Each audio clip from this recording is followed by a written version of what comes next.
हमारा जो आज का टॉपिक है वो बहुत इंटरेस्टिंग है और उसका नाम है ड्रामा ट्रायंगल। ड्रामा ट्रायंगल पर बात करने के लिए मुझे एक ईमेल ने मजबूर किया। वो ईमेल मैं एक मिसाल के तौर पर, एग्जाम्पल के तौर पर सबसे एंड में शेयर करूंगी ताकि आपको समझ में आ जाए कि ड्रामा ट्रायंगल होता कैसे है। लेकिन पहले मैं आपको थ्योरी समझाऊंगी इसकी कि क्या होता है, इस पे कौन से 3 कैरेक्टर्स इन्वॉल्व होते हैं और आप यकीनन इस वक्त इन 3 कैरेक्टर्स में से कोई एक कैरेक्टर अपनी या तो अपनी प्रोफेशनल लाइफ में या अपनी पर्सनल लाइफ में या दोस्तों के साथ या अपने आप के साथ, अपने सेल्फ के साथ, इन 3 में से कोई एक किरदार अदा कर रहे होंगे।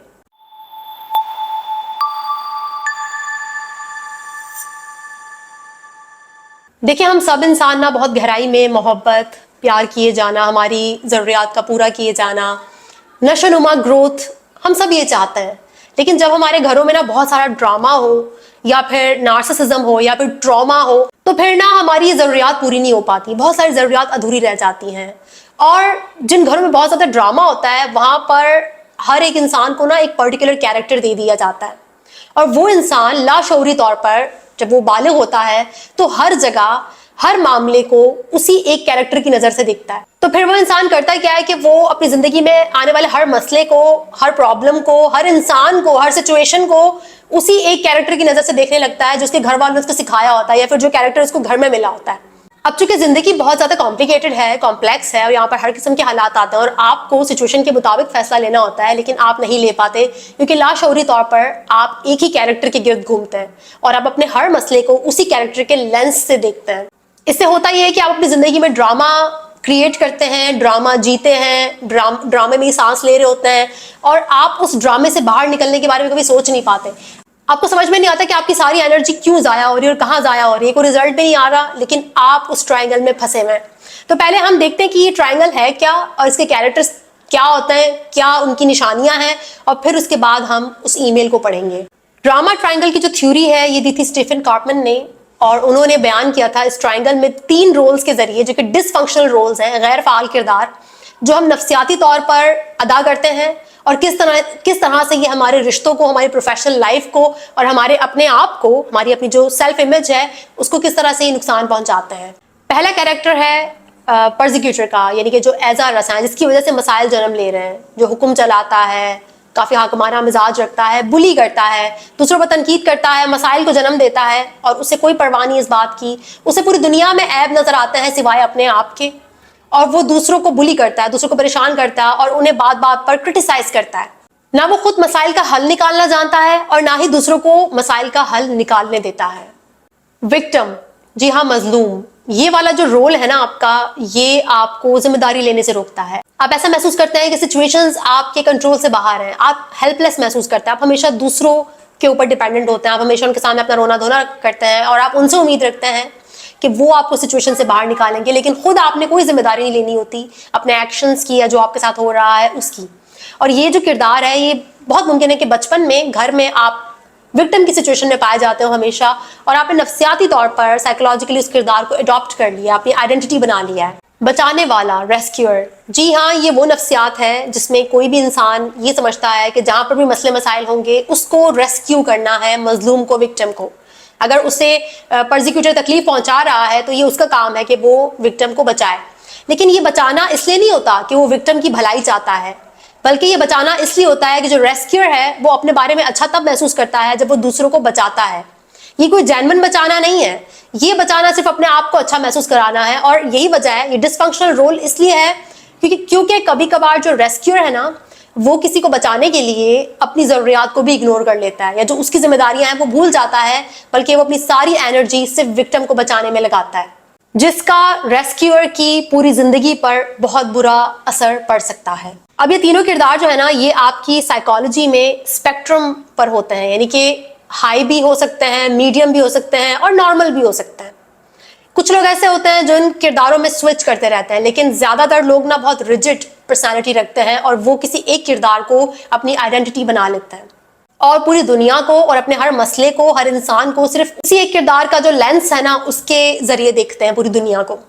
हमारे यहाँ पर घरों में ज्यादातर जो इंटरेक्शन है वो इसी ट्रायंगल के थ्रू होता है। फर्ज करें कि ट्रायंगल हस्बैंड वाइफ और उनके बच्चे के दरमियान भी हो सकता है कि अगर हस्बैंड परसिक्यूटर हैं, वो मसाइल को जन्म देते हैं, हाकमाना है, हुक्म चलाते हैं, बीवी जो है वो रेस्क्यूअर है, हमेशा आकर अपने बच्चे को बचाती है, और जो बेटा है वो मजलूम है, वो विक्टिम है, उसको हमेशा हेल्पलेस सिचुएशन में रखा जाता है। और ये तीनों एक दूसरे के साथ ना इसी ट्रायंगल में ही इंटरेक्ट करते हैं, इसी ड्रामा ट्रायंगल में फंसे रहते हैं। प्रोसिक्यूटर अपने रोल पर रिफ्लेक्ट नहीं करता कि वो मसाइल को जन्म दे रहा है, वो ड्रामा क्रिएट कर रहा है, और उस ड्रामे का नुकसान उसे भी हो रहा है, क्योंकि ना वो खुद प्रॉब्लम्स को हल कर रहा है, ना ही वो दूसरों को हल करने दे रहा है। उसका वो सिर्फ आइडेंटिफाई करता है प्रॉब्लम्स को, आपको पर तनकीद करता है, आपको चार बातें सुनाता है, आपको कंपेयर करता है, लेकिन वो कोई सोल्यूशन नहीं निकालता, वो आपकी हेल्प नहीं करता कि आपने कैसे इसको ओवरकम करना है। कि अगर वालिद साहब बच्चे को बोलते हैं कि तुम जो है ना वो गैर जिम्मेदार हो, या फिर तुम अपनी चीजें जगह पर नहीं पहुंचाते, तुम अपना होमवर्क नहीं करते, तो माँ एकदम से मैदान में कूद जाती है कि करता है वो, आप क्यों डांट रहे हैं उसे,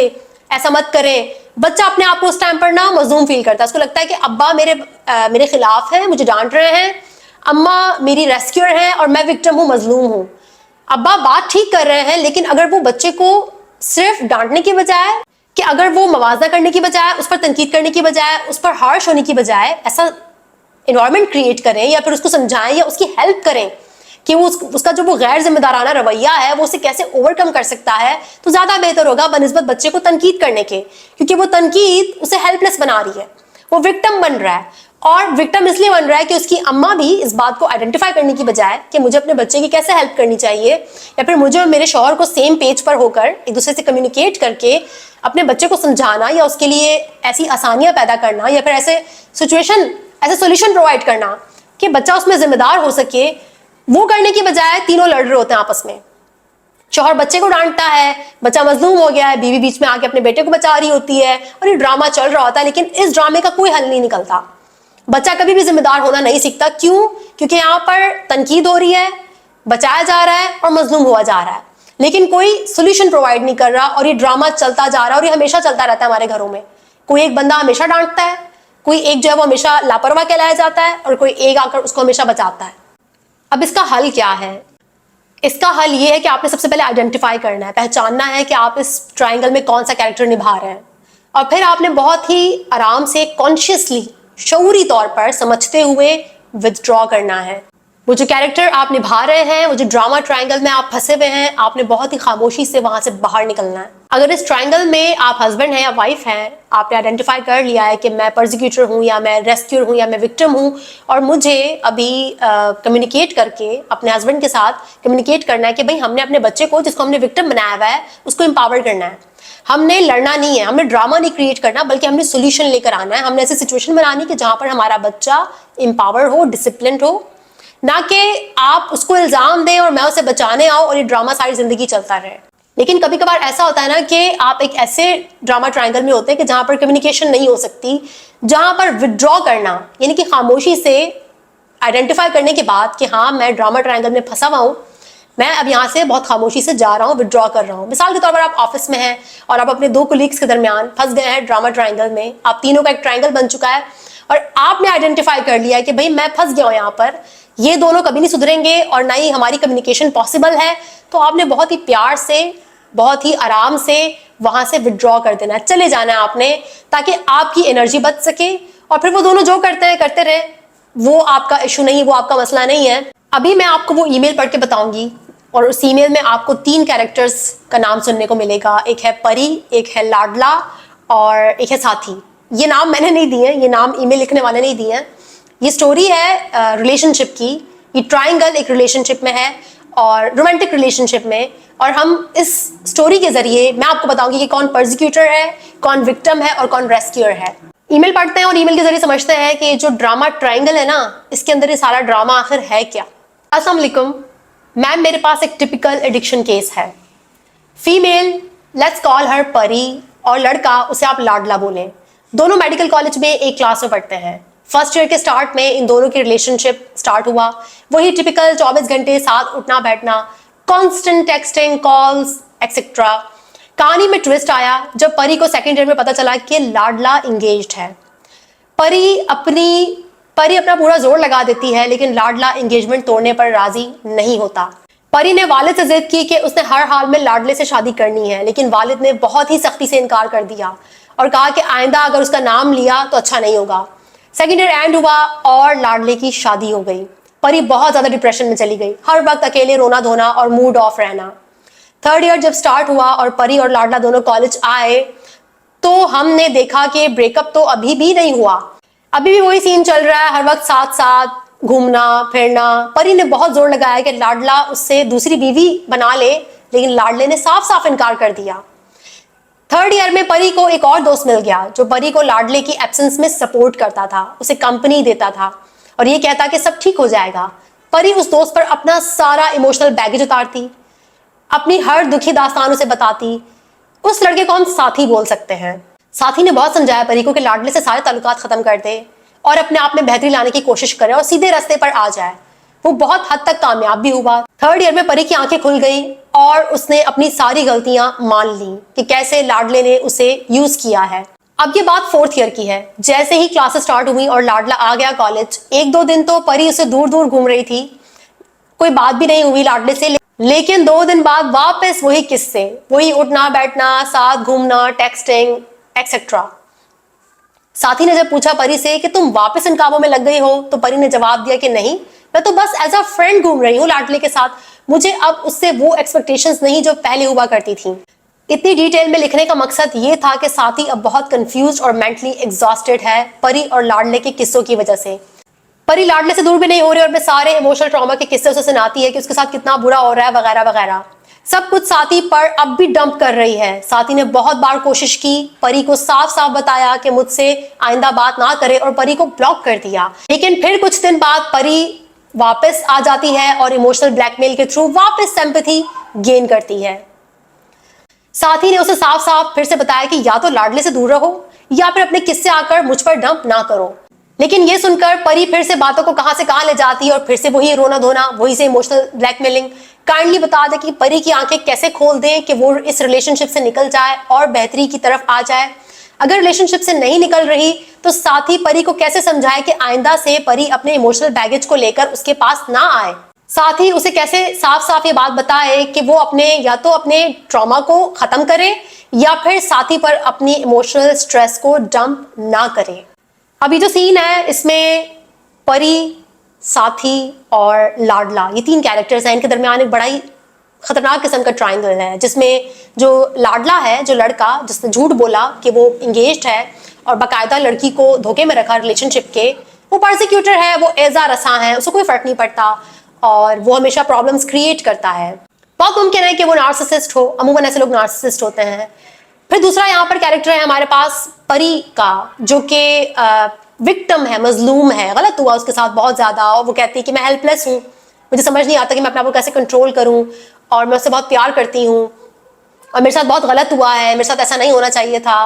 और यहाँ पे तीसरा जो कैरेक्टर है वो है साथी का, जो कि रेस्क्यूअर है, बचाने वाला। उसकी नफ्सियात में है कि वो दूसरों को सपोर्ट करता है, वो बचाने पहुंच जाता है, उनके इमोशनल बैगेज को सुनता है, उनकी इमोशनल ड्रामों को सुनता है। मेरी वीडियो हो और उसमें रोमांटिक रिलेशनशिप्स का जिक्र हो और नार्सिसिज्म का जिक्र ना हो, नहीं भाई ये हो नहीं सकता, ये रिवायत तो कायम थी है और रहेगी। तो इस ट्रायंगल में जो लाडला है वो मुझे डेफिनेटली एक ग्रैंडियोस नार्सिसिस्ट लग रहा है, वो प्रोसिक्यूटर भी है।